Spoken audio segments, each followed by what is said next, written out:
In the book of Acts, we are introduced to a woman named Tabitha. Her story is captured in 7 verses.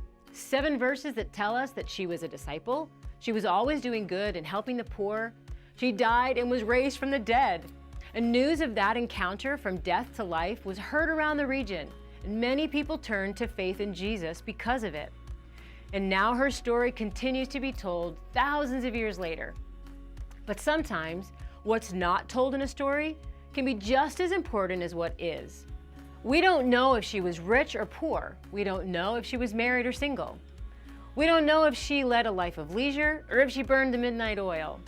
We don't know about her social status or her financial portfolio.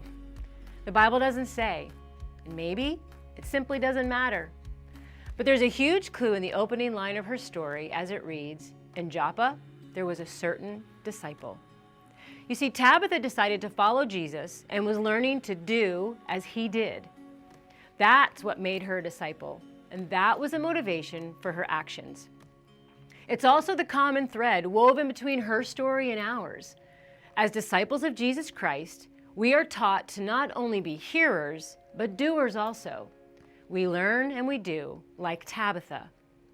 Last year, we had the opportunity to be doers and care for those around us by providing food to restock our local food pantries, which had been depleted as the number of food insecure families grew across our county.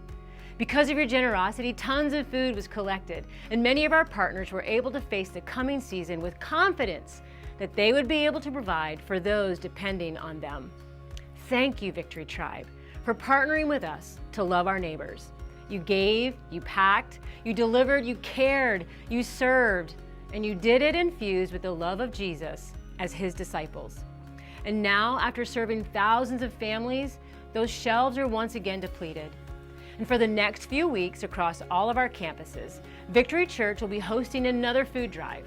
Supply lists, drop-off dates, and instructions can all be found at your campus outreach hut, as well as on Victory Church website, campus emails, and social media platforms. Tabitha's life was summed up in just 7 verses. Tabitha continuously cared for the poor because she was a disciple of Jesus Christ. If we had 7 verses dedicated to telling our story, what would be told of us? Let's live generously as Tabitha did and give the author some really great stuff to write our stories.